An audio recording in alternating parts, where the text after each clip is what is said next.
what was really interesting for me was the moment that I let that out, because it had been something that I'd held inside for a very, very long time, and it hadn't been well treated. It had been belittled when I was younger. You're too sensitive.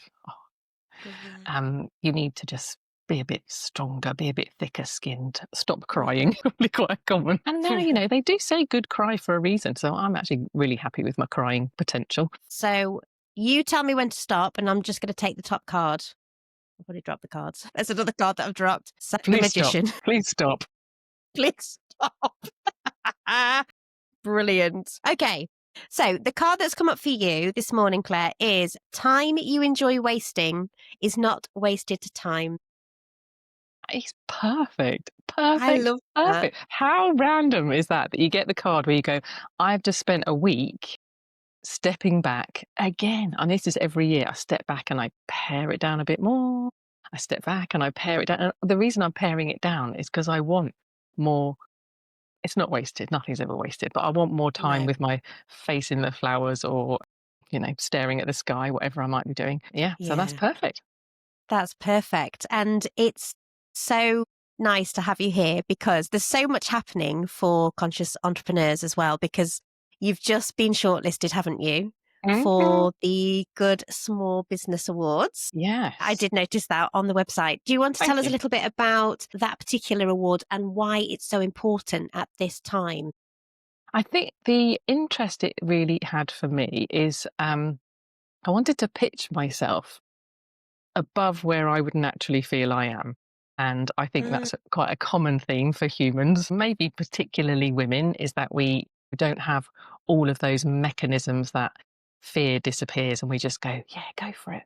And the element that I went in for was sustainability leadership.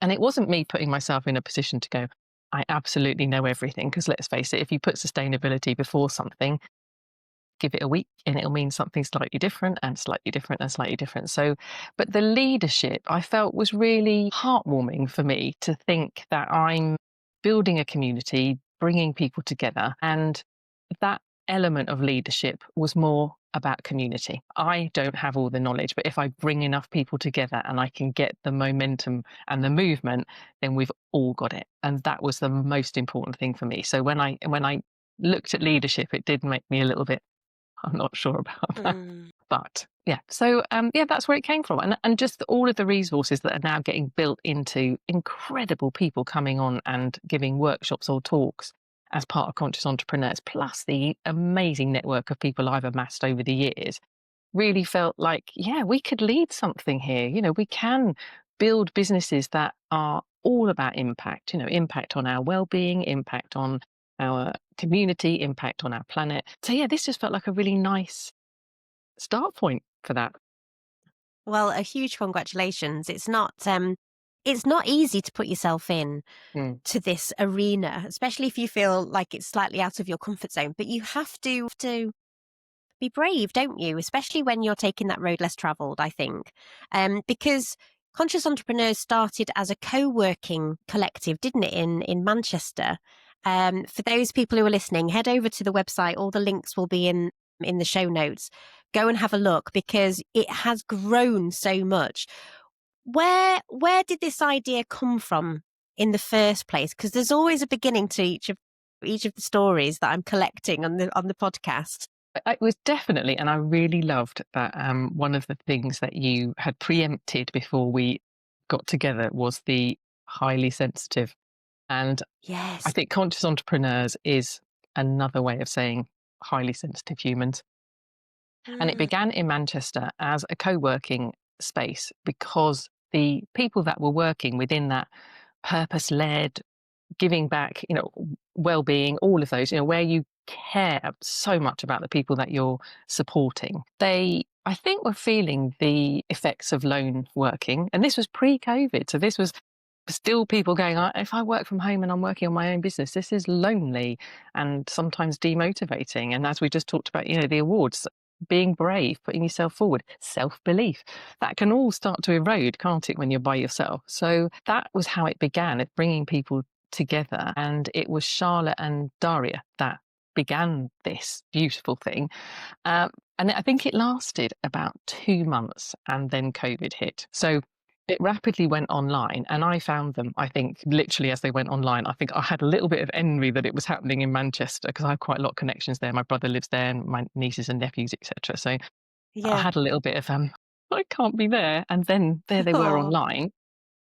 And they took me through COVID, menopause, my mother being diagnosed with Alzheimer's, my father having cancer, and then everybody dying. So that yeah. has been a really, really safe space for me for such a long time. And it went through a couple of iterations of people holding it and hosting it. And it all was just online. And then it came to the point where it was just not, it didn't happen for about 8 months, and I could feel it really heartfelt Mm, disappointment, sadness, this wasn't carrying on, and approached the Ben, who was running it at the time, and said, I've always said if you want help, because I know how difficult it can be to run things on your own, but you've gone really quiet. A, are you okay? And B, can we get this going again? He said, I think I can't do it anymore. So, yes, you can definitely help. And then I went back to the founders because we'd been in touch all the time. They'd been at the events, even though they weren't running them. And I said, what does this mean? If I host this, I'd like to do more. I'd like to offer more. I'd like to, mm, welcome people in as members, but I'd also love that everything that a member can have, bar a couple of, you know, paid things, we can yeah. welcome anybody in. So, how do we do this? And first of all, they said, well, you can have everything we've got, but I think we'd like to keep the name. And I was like, oh, ouch. I'm not quite sure what to do with that. Which meant, lots of people on a newsletter, lots of followers on social posts, Yeah. which would have been very valuable. But then I think they just thought about it for probably an hour more and thought, we're never going to do we're never going to do this, are we? So what are we holding on to? Like this thing should really keep alive. And that Mm, point was me going, okay, so I've got my coaching business, but this yeah. felt like a legacy. This felt like something that I could put a lot of money into, which is always the way with a startup, isn't it? But um, Yeah. to give it a foundation, to give it a platform, to give it a space, to create more things. And as it's evolved, we've got these lovely talking workshop events that happen every month. And now we co-work and we network, and it's all done with that sensitivity, that gentleness that makes it a place where I don't think I've had anybody come and go, it's not for me. So which is really lovely. So that's been, yeah, so that has been, so that's how we've got to where we are. Um, Wow. and then it's just what's next. Yeah, exactly. And that's my last question, so I'll come to that right at the Okay. end. But that gentleness and that highly sensitive sort of part of being human, I think, bringing people together. I think people are craving that now, don't you?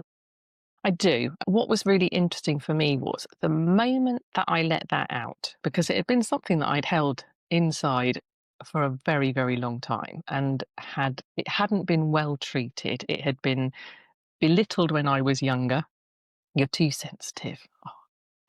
Oh, you need to just be a bit stronger, be a bit thicker skinned, stop crying. It's probably quite common.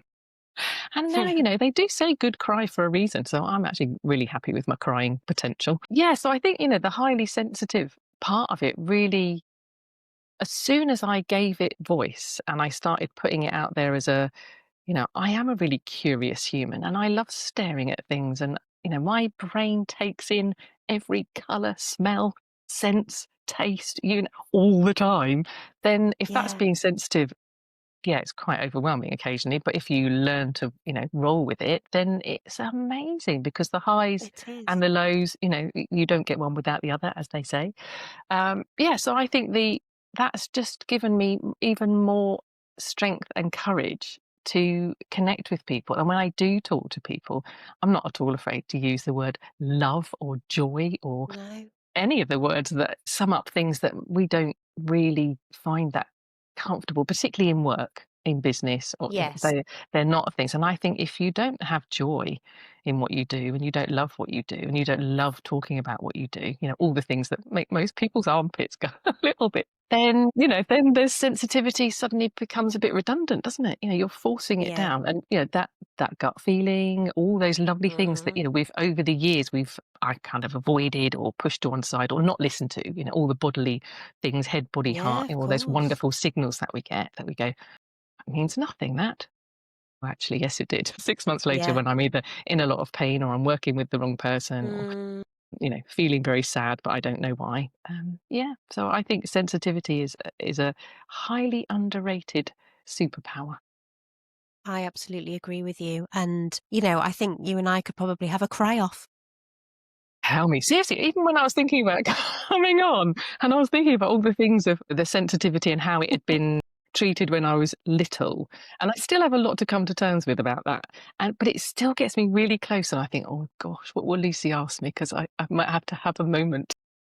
No, and I am all up for moments because the thing is, my little boy is very sensitive as well. I can tell. And we are very conscious about how we hold space for him. And it's not because we don't appreciate that he will have to pull his socks up and walk through the mud every now and again and be strong. But there is strength in feeling emotion and, yeah, empathizing with others and being able to connect, I think. And it makes us artists, I think. That's what makes us, feel inspired by all those little things that we see and hear and smell and sense. Obviously, you've gone through the coaching process, and was that always something that you wanted to do with helping others, or had you done other things before you came to coaching? What was that journey Yeah, like? yeah.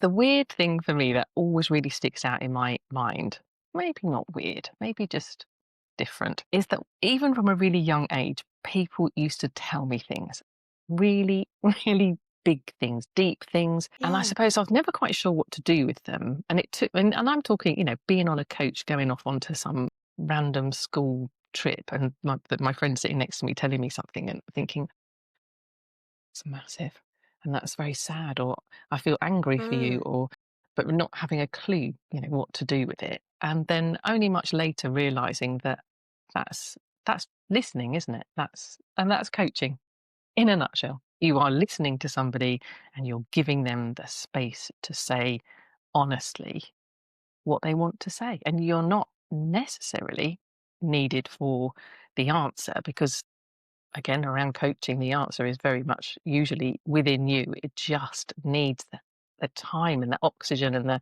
space to be talked out, talked through, listened, and abandoned occasionally, which is quite lovely. So that has always been running through the work that I've done. So my previous lives have involved working in recruitment, which was an absolute joy for me. And we were on the tipping point of the green economy kicking off. So that was really great. So I had really huge pleasure in working with people that were suddenly being able to find an income from a stream that was, before we've had 50 plus years of knowing that we're on a tipping point and on a knife edge, but Yeah. all of a sudden it became uh, an industry, which was beautiful. So that for a long time was really, really satisfying for me. And prior to that, I'd worked in business development. So I had looked at organizations, how they positioned themselves and how they spoke with their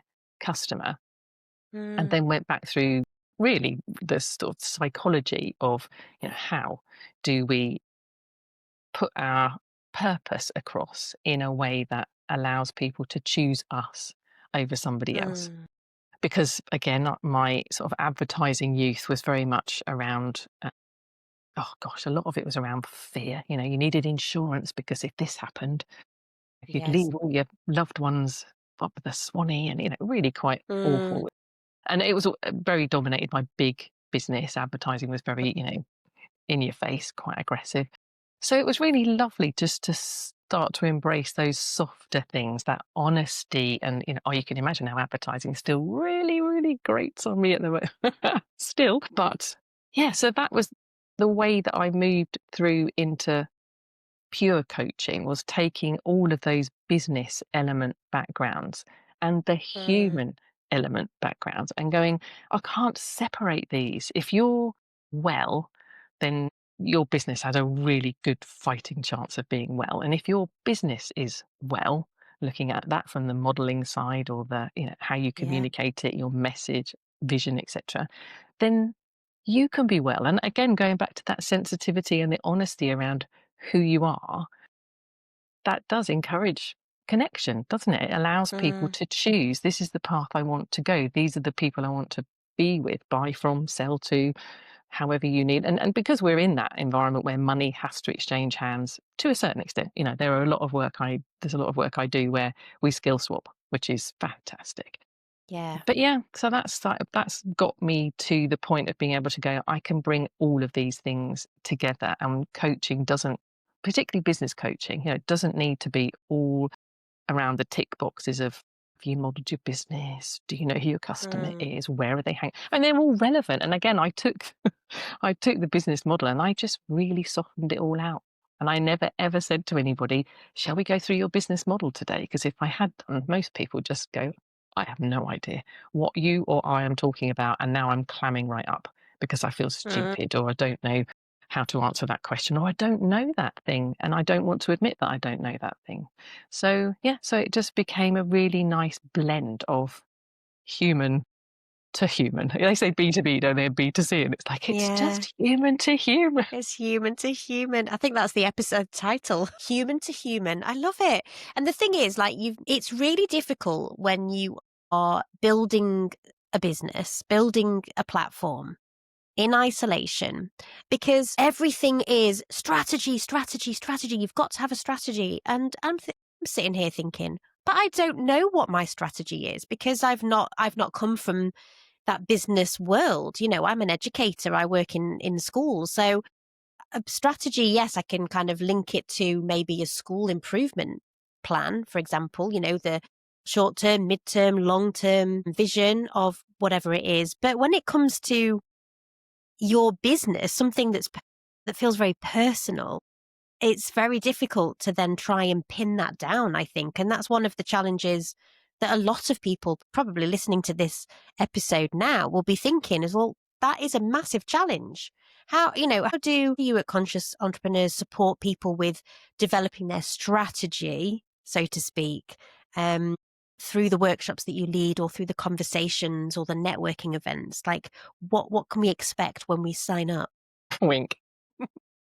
I think the key for conscious entrepreneurs and the biggest development element of it was me taking the workshops, learnings, experience, client relationships, and putting them into conscious entrepreneurs at a high value but a much lower cost.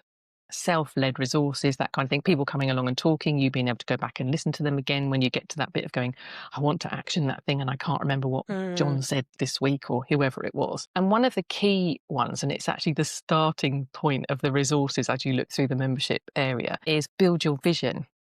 And it's a workshop on my coaching platform that I've done for quite some time. And it is the one that says, and actually there's a really interesting post going out tomorrow, not another to-do list I've put on there, which is, it is absolutely exactly that, because, everybody has a notebook, a Trello board, a mm, Notion board. I mean, I could Miro, never quite sure how you say it. yeah, Um, yeah. and it's great because at least you're getting things out of your head. But when it comes to strategies, and again, not another one of my favorite words, but planning, or even nicer, the next step, that's Next way step. more manageable, isn't it? If I said to you, what's the next step that we can take that gets us to where you said, I want my podcast to have 1 trillion listeners, or I want my school to have had all its funding by the end of, quarter 1, or whatever it might be. Yeah. It's just coming back to yourself and going, what can I manage to do today? What can I manage to do this week around my life, my family, my well-being, my walking, my all the other things that might come into it. So building your vision has always been, vision I thought was really lovely because I know corporate use it a lot. And we do need a vision because that is the thing that keeps us going, isn't it? Keeps us getting up and doing the next day, the next day. But vision felt a way more, possibly a little bit ethereal. Why don't you just tell me? the craziest, biggest, wildest, maddest thing that you want to happen, you might think that. I'm probably going to go, yes, I think that's perfectly feasible. We will do this. Let's make this happen. But giving you the opportunity to just say, I've just always really wanted it to feel like this or look like this, or Mm, more often than not, your vision isn't unattainable. It's how you've been told to get there, or the tick boxes that you've gone through, workshop after workshop after workshop after workshop. And then you fall off the edge of a cliff, don't you? And go, oh, great, I did that workshop, put all my notes together, haven't looked at them for a year. And that is the key difference, isn't it? Is go, and the thing from our workshops as well is that when you finished a workshop, you've then got coaching sessions. So yeah. you said, I've committed, I've said the thing I really want to happen this year, this month, this quarter, whatever it might be. And then how we're going to do that, what's the next step? But you give people all of the energy and the positivity and the working around their life to be able to make that thing happen. And I think that's really important. And if it doesn't happen, then you've only given them a smaller step that they could push to Thursday instead of Monday. Or I might have to do it on a Saturday because I'm doing this around another paid role that I have. And I'm squeezing this all into 8 hours a week. Um, so I think that's probably the most important thing, is just not looking at your strategy. And maybe, when you get to 3 of you being together, 10 of you, 20 of you, 40 of you, then strategy probably becomes a way more an acceptable phrase and doable, Yeah. because then you've got 7 or 8 different divisions, people, whatever they are, having to come together, and the strategy has to feed in, doesn't it? And Mm, jigsaw together and work seamlessly, non-repeatable tasks, all that kind of thing. Whereas when you're on your yeah. own, it is the next step, and looking at it Mm, like that. And I think that's way more calming, but also people working in a way that allows them to work their way. We all have things that trigger us, spreadsheets. Don't give me a spreadsheet. I can't help myself, I but won't, I promise. it really freaks me out. I just don't, they're just too Mm, black and white. It's just harsh, hard, and it's all yeah. in little squares, and squares, they're not natural, Mm, are they? They should be in no. circles, I'm sure. So, yeah, I'm the yeah, same. I'm not a fan of spreadsheets. Yeah. yeah, Mind maps or things yeah, like mood boards, pictures, or things that I can touch and kind of look at and compare. And, yeah, I'm doing all of this with my hands for those people who are listening. You can listen to the podcast on YouTube, just going to drop that in. But it's true, isn't it? It's about finding your way of working. If you cut me in half, I am sure that you will find the word collaboration, because that has always driven my work in all of my freelance stuff, in everything that I've done. I've always loved working with people.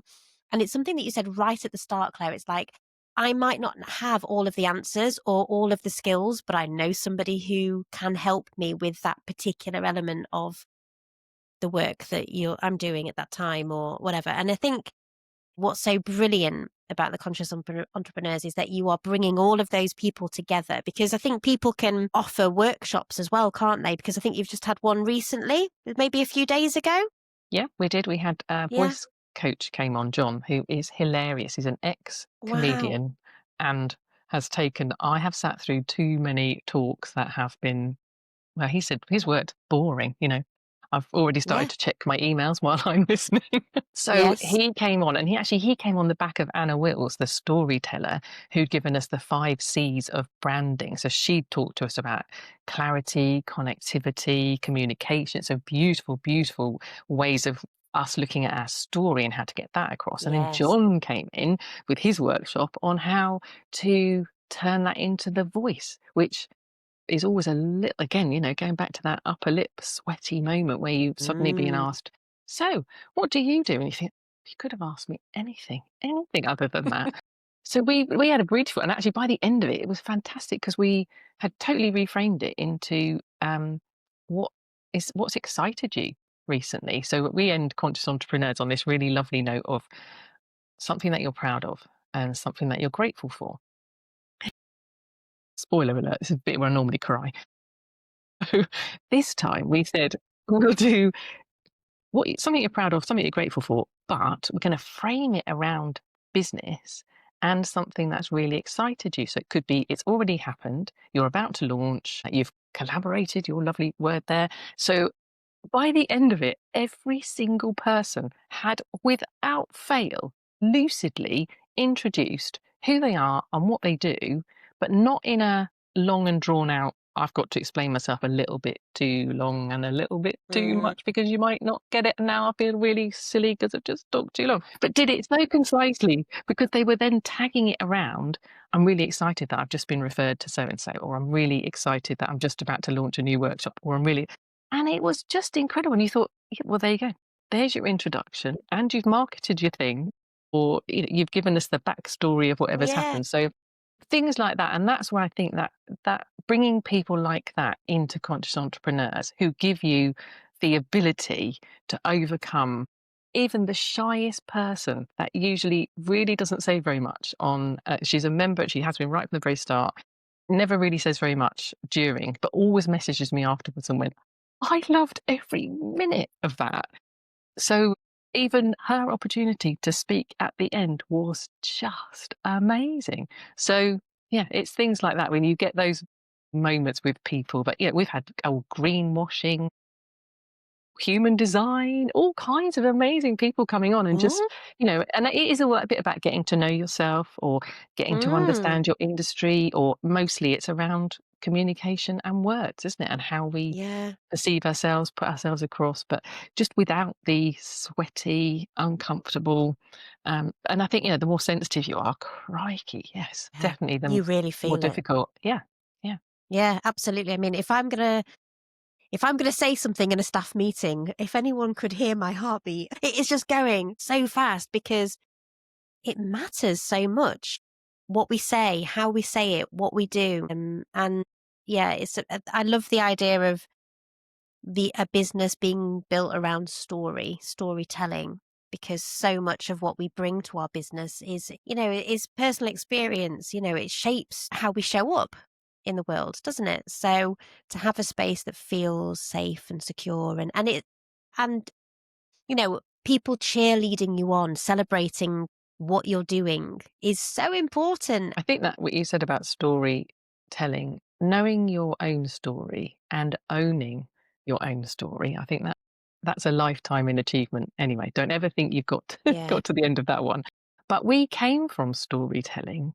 The only way we ever had history, knowledge, how to live, survive, thrive was all about storytelling, wasn't it? And I think that it's really lovely when you come across people who are really encouraging you to get back to that. And we think about our, parents and our grandparents, and sometimes they tell you things, and when you're a bit younger, you're like, "Gosh, do we have to talk about that again?"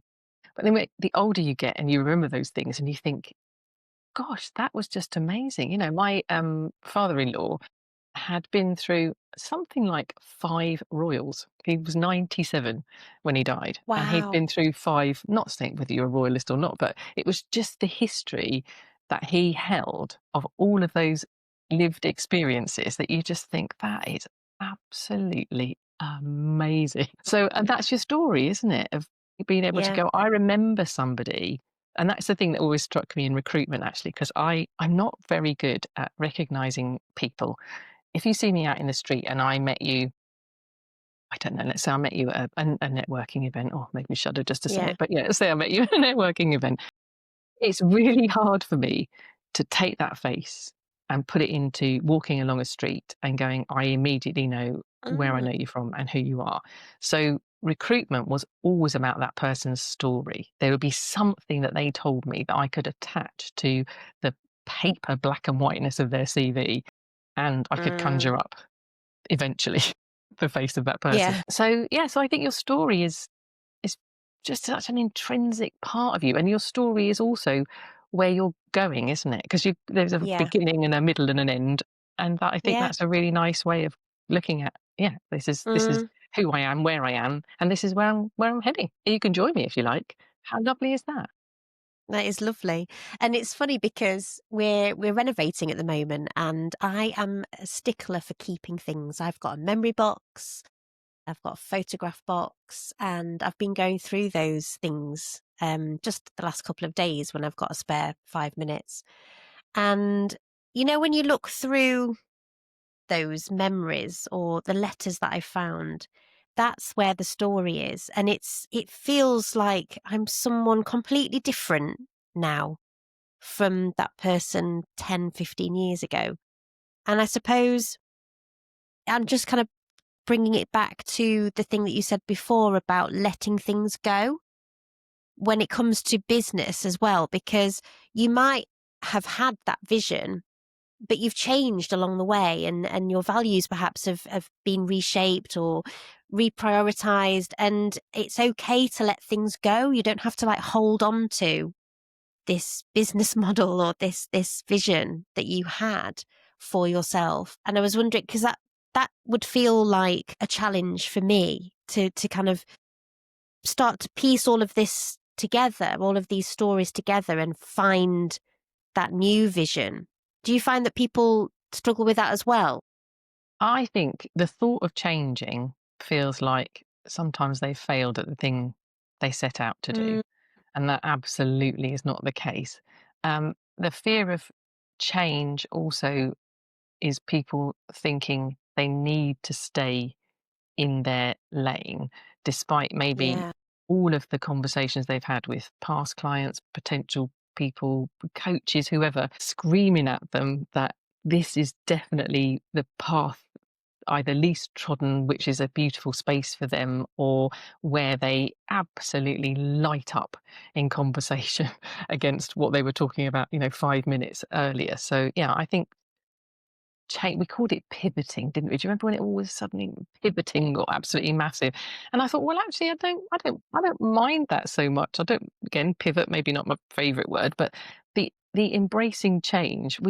When people don't think they like it, and I've worked with some businesses that have just, almost refused to change, and usually it's out of fear that something happened previously and they don't want to rock the boat because that might happen again. But if you looked at the 10 years ago that thing happened and where they are now and the changes they've gone through almost unwittingly because they've had to, because everything else, maybe their suppliers have changed or their clients have changed or customers have changed, whatever. So it's a weird one, isn't it, when we say we don't want to change or we don't like to change. But you're quite right, every 5 years, every 10 years. I think that's a really lovely analogy, looking back at your old photographs or keepsakes yeah, and things and actually going, "Oh, I haven't thought about that for such a no, long time. That hasn't shaped me for such a long time." Yeah, it is it fascinating, can. people's idea of change and of failure. Yeah. Yeah, exactly. And I found you were talking about the notes, all the workshops that you've been to and you've taken countless notes. And again, I found loads of notes from things that I've attended over the years and I haven't looked at them since. I'm talking like 5 or 10 years ago. But I don't want to get rid of them for some reason. I feel like I need to read through them and see what I can glean from my notes to tell me something about maybe where I need to be going tomorrow, next week, next month, next year. I'm going to come back to this card. Time you enjoy wasting is not wasted time. I can think of so many lovely workshops that I've been on or people that I've met and the conversations I've had, and something would have stuck with me and I would have written it down because that's the sort of person I am. So going back into those kind of memories or those notebooks and just seeing what I could kind of pull out and, use now is quite exciting. Do you have a memory box, Claire? I do. I have got a box of I photographs knew that it. is so big. It's unbelievable. I am actually pre-digital era.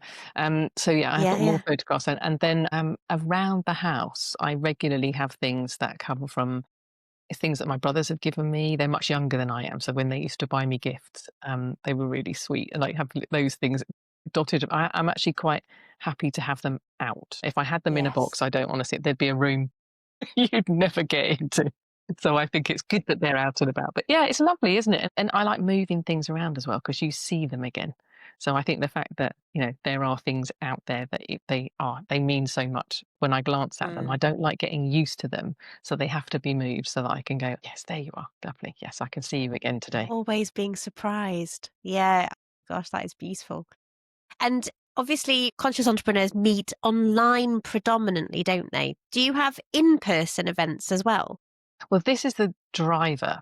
One of the Okay. reasons that I went to Blue Earth Summit last week was to talk to people that are maybe they're investors or maybe they're just people on the same wavelength as me. I felt very much I was in Mm. my right space and was Oh, talking to them brilliant. about the sort of capacity to bring something to life because I think probably about 2 years ago, for about 3 years, I was taking people out walking once a month. And there was no cost to it. It was just I moved to a new village. I didn't know people. I wanted to get to know them, but I also thought it would be a way of doing the networking without the. Yeah. So we ended up Without with the networking, without the networking. the networking The town. Absolutely. Don't it was called it was actually quite nice. It was called, Real Talk Field Walk because I took them around the fields because that's Nice. I didn't know very much about the place when I first moved here, so I was taking them Yeah. around the fields and then almost going, "No, I'm not lost. No, no, no, no, no, no, no, no, no, Left? No, I we're don't know. fine. We've got an hour and a half. Definitely, yeah, we'll definitely get back before you need to go to the loo." Um, or maybe not, who knows?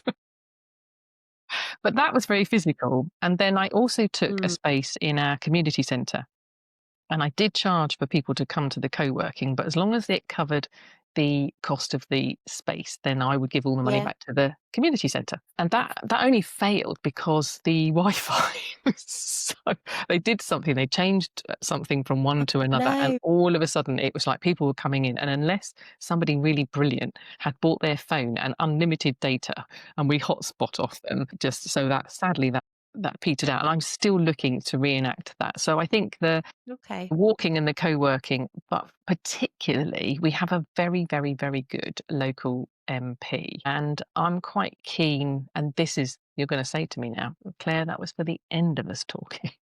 No, But the what's next it's good.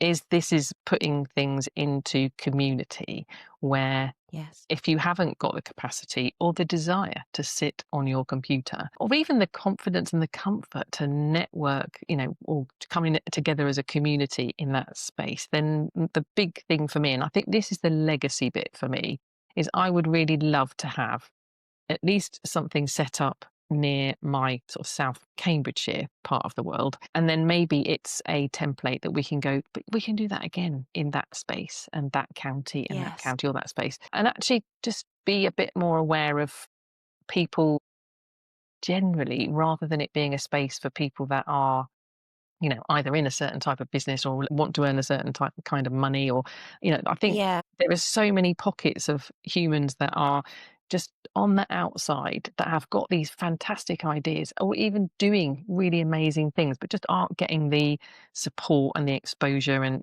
we've got more great things, haven't we now? We've got things like Yeah. BIPC that are free and Yeah. in libraries. And so it is becoming more and more predominant. But again, they've got a certain focus. And I still think that community togetherness of and the elements of collaboration that come up at every single event we've had. So there's one a month with the talking. After every single one of them, somebody comes back to me and says, "Oh, I'm working with so and so now." Or I've got a conversation with XYZ now. And it doesn't necessarily have to be the Yes. person that did the talk. It could be somebody within the, attending people, whether they're Yeah. members or not. And I think that's the sort of thing that we need to go away with, isn't it? There's just so much happening out in the world that we're trying to face on our own and we don't appreciate the strength we have as a village or as a community or Mm. a county, which that would be the next step for me would be saying, I would really love to do this in person. And we can still have a workshop. You could be co-working over there, you could be networking over there. We can find a space that can accommodate all these things, but just making it more human to human yet again. Yeah. Human to human. It's almost like you need like a venue and then stations that people go to, if you or little workshops that you kind of dip in and out of, Yeah, it'd be lovely. depending on what you need. Yeah. Yeah. Do people have to join the membership first before offering the workshop? Is that how it No, works? no, no, no, no. I think that's really a good distinction to have. Anybody is welcome to say, I would love the opportunity to. There isn't a strict vetting procedure. I think for me, it's more about either what I'm hearing in the chat, whether that's face to face with people that I'm meeting out and about, or whether that's online with conscious entrepreneurs. And where do I think that this would make a really good impact for everybody to take away. The difference being that if you attend the workshop, then great, you're there and it's live and direct and you've got all the Yeah. interactive experience. If you're not a member, then you don't get that playback opportunity. So that's probably the biggest difference, is that if you want to Mm, dip back into it again and again, then that's the space. But then we do a great blog about it as well. So it never really disappears completely for you have. non-members. But no, and a lot of the people that have talked have been people that have come in and out of conscious entrepreneurs over the years. So they've sort of come back to me and said, "Oh, I'd really love to come to some events, and then can we think about doing a talk?" But no, I Mm, think it's more about where the value lies. I think they just need to be moments in time where people can really absorb something and see how they can use it personally, and then take it away. And if they really struggle with it at the end of the sessions, there's always that opportunity to say, but you can always come along to a co-working and we can talk about this again. We can do it in a networking event. And that kind of shapes the conversations for the other events, really. So that's quite lovely. yeah. And you've got a range of resources as well. Have you created them, and then obviously have contributors as well to the Yes. resources? What do you have available? Yeah. At the moment, the resources all have fed through from focus and growth coaching. So when I talked about build your vision, and then there have been ways to introduce yourself, looking at your values, productivity. How am I productive? But I'm told I need to be way more productive. Or I'm told productivity looks like this, and so I've just bought all of those elements that I would work naturally around a client to say, are you in a good space and can you do all of the things that, some of them need to be done, but in your way, like introducing yourself. And then I've put those into the resource bank. So I think we've probably got, it's over 12 in there now. So one goes out a month. So there's probably over 12 in there now. So they're great fun. And they are literally born of conversations I've had and workshops that I've done, but then they have these really lovely spaces for reflection. So I get, because they're self-led, I'm really keen that people think about the questions, think about the way they want to use them, but then they spend some time either writing about it and what's stopping me, what do I not like about this, or what has held me back in the past, or and again, that is that coaching element, isn't it, of being able to do some self-talk that says, yes, well, when Yes. my teacher said to me when I was 14, you'll never amount to much if you can't do maths, or whatever the thing might be. So they've Mm, their fear of forecasting, which is another one of our lovely moments. So the fear of forecasting came from me working with people around how they look at their business, and part of that visioning, where do you want to go yes. financially, but also we are very, very lucky. We have a partner, which is Eco Accountancy Services, Simon Hayes, who is a gorgeous, gorgeous man, a lovely ethical accountant. And he did a talk. So we uplifted his teachings, put it into they come from different places and spaces. And I am encouraging the Okay. people that do talks, if they have resources and they are happy to share them, then we would love to Mm, have them. We give them to all the people that have attended the talk anyway, and then they can go on to that membership resource as well. So yeah, so it is building from several different places, which is lovely. yeah. But it is. I mean, it is you though, isn't it? Hmm. It's Very you. much. This Yeah. is this is your vision. Mm. And you've mentioned it a couple of times, this legacy that you want to leave. Where does that come from? Wanting to leave this legacy, do you think? I think it's coming from knowing that there's so much work I have left in me. It's a bit of a weird one, isn't it? As you get a bit older and you think about Yeah. not working, I can't ever imagine stepping away completely. And I'm really lucky that in the coaching space, I have so many people who have never really stopped coaching. They'll get called upon and they'll go, "Oh, I'm just working with one person this year."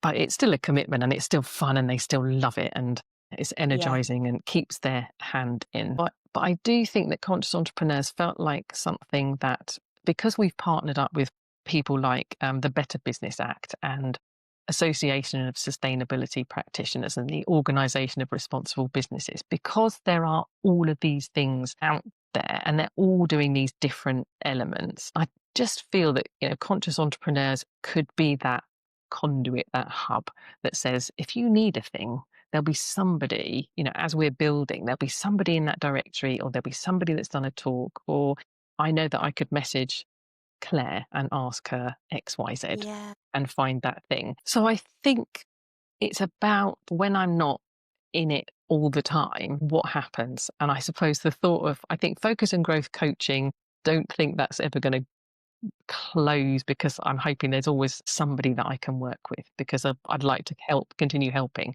And then with conscious entrepreneurs, I just suppose it's more community led. And I think Yeah. that's the bit where I just think that that should have life after Claire. But I don't know quite what that looks like yet. But yes, and if anybody wants to partner, step in, whatever, give me a shout. That's it. It's just, being open to those opportunities and um, realizing that we, and it sounds really morbid now. I'm going to take a, it's going to take a turn, but that we're not here forever.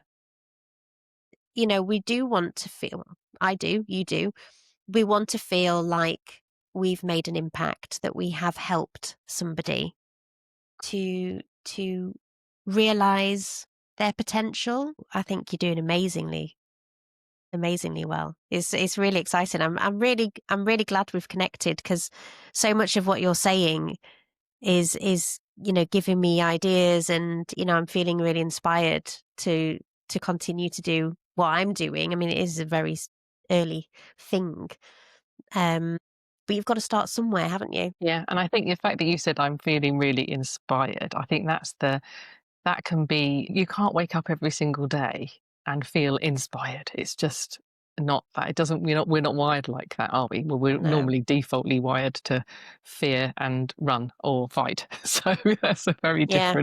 very different state to be in, isn't it? Inspiration and Mm, creativity. I think that's the thing that you mentioned in the sort of pre set up for today about, yeah. where does that creativity come from? And yeah, I think that what inspires you, what keeps you going, is fundamental, and finding what that is. And for me, mostly it's other people or being outside, whichever. I've either got my face near a bee or I'm with other people. I can't, just a little bit Put passionate your hands about bees. together, people and bees. If you've Sounds never great watched Bee fun. the movie, just get on in there because it's just amazing. Yeah, yeah. But I think, yeah, inspiration is, I think that's very close to creativity, isn't it? All of those Mm, beautiful words that yeah. empower you to not be good at something, but just want to do it and love to do it. And those Yeah. little moments are the bits that build into the, I don't have to be perfect.